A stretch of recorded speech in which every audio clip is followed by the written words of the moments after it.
Hello, everyone. Welcome to yet another exciting episode of Candid Conversations with LegalPay. I am Kashish Grover, Chief Investment Officer at LegalPay. This is a small initiative from our end where we interact with industry leaders and experts and decode what has been their journey, how they have progressed, how the law is evolving, and different other nuances specific to different scenarios. Today, we are doing a very exciting session on interim financing.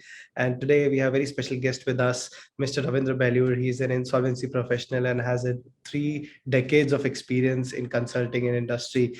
His core specialties include insolvency, corporate financing, including M&As, turnaround, and supply chain management. Thank you so much, Mr. Beleyur, for taking out time speaking with us. Uh, uh, we looking forward to a very exciting discussion and conversation with you. Good morning. Thank you, Kashish. It is nice meeting and talking to you over this. No, absolutely. Thank you so much, sir. And before we discuss about interim financing, just want to hear, and since you have been in the industry, seen it growing over the last 3 decades, how has IBC actually changed the entire dynamics of the insolvency market? What additional was put forward in IBC, which was not available in different other legal laws, and how it is progressing towards the right sense? Your thoughts on it? See, they having said this is a new law. There was restructuring regimes under earlier way under different names in earlier. It may be SICA, it may be BIF, or some Reserve Bank schemes with S4 and all that. Okay, I am not too familiar with that. Or SURFACI for that matter. In my view, what IBC has brought is it has a very comprehensive possibilities for a company in real crisis. Yep. That is how I would put it. And the deep stress on better utilization of the assets and protecting employment. That is how I would put it. Yep. There is a talk about many companies going into liquidation and not what you call resolution. In my view, even those companies which have gone into liquidation, yep. Though the assets, the business could not have been sold, but the assets are sold. Yep. In my view, out of these companies in liquidation also, there are a lot many of these assets. I would put it, I mean, I don't have any basis, maybe 70-80% of these assets are being used for the purpose what it was meant for. So in some ways, it is a resolution through liquidation. Yeah. For example, in 2 companies, in my case, have gone into liquidation because the very leading companies in the what you call listed group of companies also offered a resolution plan value of some 8 crores for an asset which is worth 36 crores or something. That value was not even sufficient for the land itself. So it went into liquidation for that. Or another asset where it was 63 crores liquidation value, somebody wanted the asset to be at 25-30 crores. But today, I am aware that these assets were sold in liquidation and these are being run as a manufacturing facilities for which those manufacturing facilities were created for. Wow. So even cases where it has gone to liquidation, the jobs are created and idle assets are being used. So in my view, IBC has given a very comprehensive solution and what you call reasonably timely. Maybe we have not achieved 180 days 270 days, but it is far better than what it used to be earlier. That is how I would put it. No, absolutely. And I think that's a very good sense of how we are progressing towards the right mindset within a time bound process. And you being an insolvency professional or resolution professional have seen things very closely. And I personally feel that the job of a resolution professional or insolvency professional is very tough. You are put in the middle of the things amongst other scenarios and are bound to know within 5 days what has happened in that company over the 5 decade period. So it's a very tough process. Maybe because of the lack of funds, you still have to somehow keep it afloat. Your take on it? How does because what we understand that nobody else lends to companies who are in distress, and then there was an introduction of interim finance as one of the key parameters. What's your take on it? How does interim finance solve challenges for a resolution professional within insolvency domain?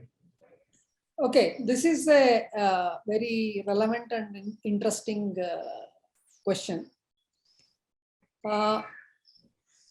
There are companies which are running when the corporate insolvency resolution process, or in short CIRP, starts with the pronouncement of an order of an honorable adjudicating authority. Most of the times, the capacity utilization at these facilities or factories, whatever you call it, depending on the specific industry or service segment, there is a shortage of working capital. One is a shortage of working capital. Another is, most of the cases, there is absolute non-cooperation by the existing promoters and the management, which can mean that interim resolution professional who has taken custody would be denied the information even to the extent of an item which is very critical for a day-to-day affairs, like overdue receivables. So, for example, that means there is a possibly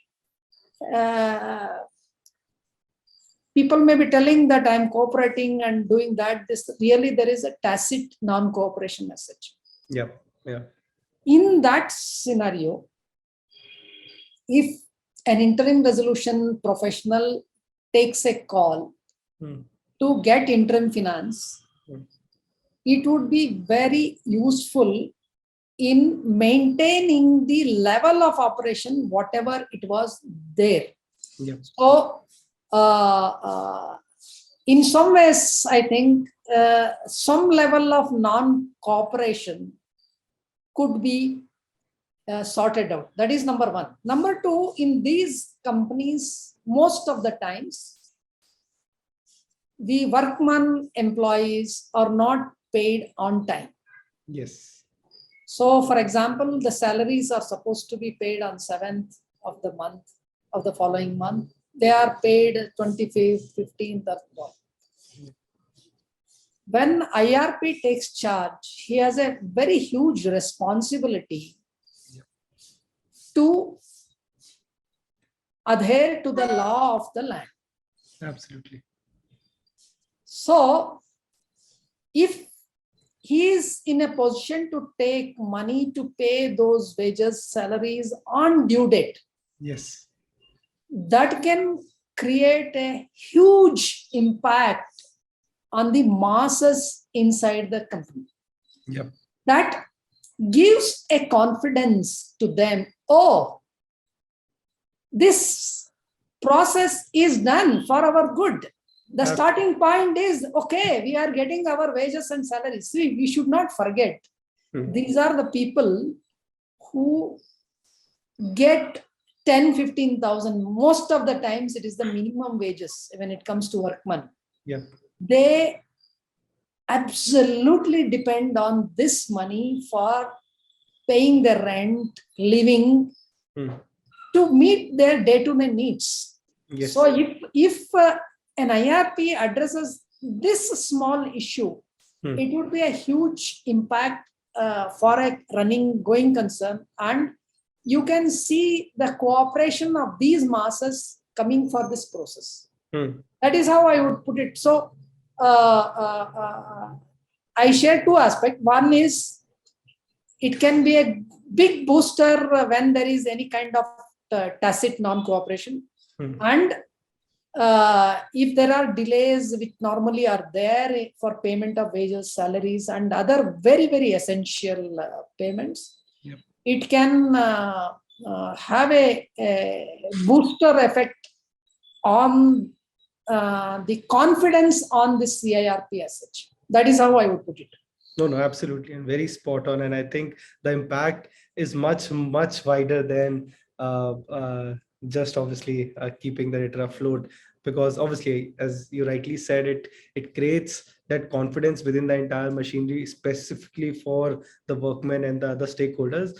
But for even the COC, it results in value maximization at the end of the day, because you are keeping the company afloat. You are actually trying to make it revive. And I personally have known that you have revived some of the excellent corporate debtors from the resolution, and many congratulations on that piece. But yeah, how should we look at interim finance in that piece? I mean, because at the end of the day, it's value maximization for them. Your take on it, sir? See, I would put it this way. Whether to run or not to run a particular company when it has entered CIRP and when IRP takes charge is an important decision. There is no doubt on that. Yep. For example, by running a company, more losses are expected. Then that may be a situation where you have to stop production. So there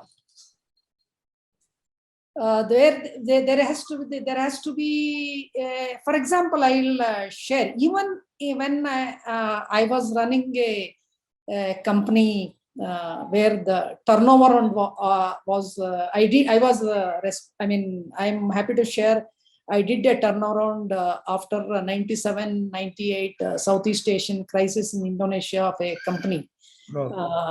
During that time also, there are occasions when you have to take a very tough call. I mean, I'm talking about not during the turnaround, after 1 or 2 years of turnaround when the company was doing well. There are times when you have to take a very tough stand of stopping the production for some days. When, for example, the global prices are going haywire. Yep.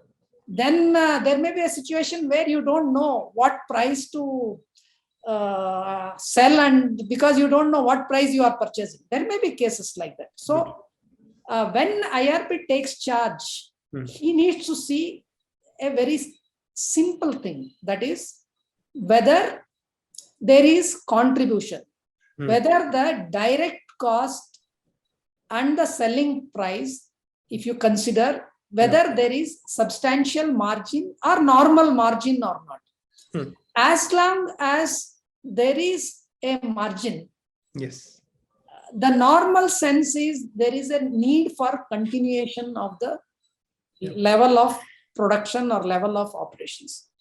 So if it is a case where, for example, if the steel prices are going up, then do you run now or you wait till the prices stabilize? Of course, wherever there is a pending orders, you may not have any choice. Ideally speaking, a good company books its material as soon as they get the orders through their risk reducing way, because I am not telling, for a moment, I am not telling when I say stop production because the prices are going up and you fail in commitments to your existing customer. No, I'm not telling that. So the indication, what I'm telling is that there is a need for understanding that there is a margin. As long as there is a margin, you may have to run it. Otherwise, you may be, during the CIRP, there could be value erosion. Ideally, you should maximize the value. Absolutely. But definitely, you should never be a party to any erosion of value during CIRP. That is how I would put it. No, absolutely. And I think you summarized it very well. Value preservation is actually the core of the entire code. But yeah, the field is still evolving. I think we have not seen many players within interim financing, and we obviously prefer being one of the first and exclusive player in interim financing, but it's still yet to be evolved, as because even COC does not, or a committee of creditors for our viewers does not actually prefer, even though it has the first right in terms of the liquidation waterfall. So how was your experience having an interim finance for and would you recommend other resolution professionals to take interim finance if COC fails to provide financing on their own? See, we should accept the COC's concerns, because if you or me are in their position also, the dilemma comes to the COC. Because in most of the cases currently, these are quite bad, or NPAs for say 1, 2, 3 years. See, the situation after 5-10 years, it could be different. But currently, most of these cases come here are already NPA for 2, 3, 4 years. The first question comes to them is the standard dialogue. Should we throw good money after bad money? Absolutely. This is the first. Second is, most of the times the promoter directors and the existing management are there, and the chances of many related party purchases are not ruled out. So the concern is, will this new money be used for the benefit of all stakeholders, or would it be used only for the existing directors and management to make further money at the cost of all other stakeholders? This is a very normal concern. So IRP has a challenge to convince and address these two major risk factors. It is a big challenge. So he needs to be sure that by taking interim finance, he is going to preserve value and maximize value as such. So he needs to prepare a projected cash flow to show them. I mean, not to show them. First of all, he has to convince, he or she has to convince herself or himself that by running, I would make 1.09 crores of negative cash flow. Here the talk is on cash flow rather than on the profit. Absolutely. And if you don't take this interim finance, I would end up with a cash deficit of 2.9 crores. So there is, by running, you are reducing your cash deficit. That is what, I'm just throwing some figures. I am just throwing some figures. Because without that, we cannot convince ourselves. First is the convince ourselves. Then only we can convince others. Yep. That is how I would put it. No, absolutely, very fair. And how is actually interim finance? Obviously, it's an unsecured loan, but how it is falls in terms of a waterfall mechanism, or having a safety over the returns, which law provides in terms of the recovery of this good money, which has gone to revive in some way of the corporate debtor. See, as per law, it is very clear that interim finance, whichever is meant for paying the CIRP expenses, corporate insolvency resolution plan expense, it is essentially as the topmost priority, Yep. which any resolution applicant needs to give first priority as such. Yep. So that is the way it is. No, absolutely. Thank you so much, Mr. Beleyur, for sharing your thoughts, taking out time speaking with us. Any last piece of advice for all the budding resolution professionals who look up to you as an inspiration? Any last piece of advice for the other resolution professionals who are still entering the industry, have experience in some other domain? So any piece of advice for them to how to maneuver your way throughout the journey? Your thoughts? Okay, so I was just sharing with my colleague. Any profession for that matter. Yep.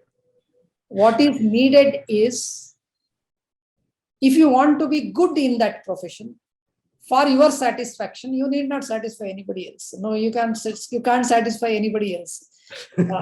Okay.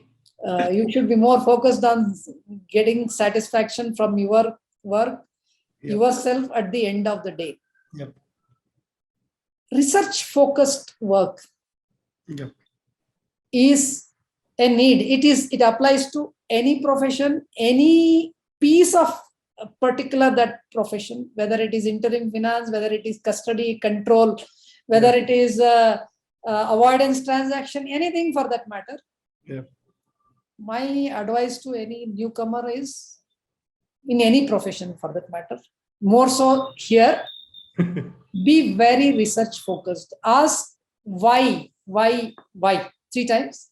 Yeah. Whenever you do something, I think that would be my take on that. No, absolutely. I think golden words: to be research focused and thorough. And I personally have interacted with you, so I know that you have taken some very tough calls, which later on prove to be in the right sense and manner. And many congratulations on that. And thank you so much for taking out time speaking with us. It was a lovely conversation. I thoroughly enjoyed it. So thank you so much for having and taking out time. Thank you, Kashish. Thank you, Meghna. Okay, thank you so much, sir. Thank you so much, Mr. Beleyur. Yeah.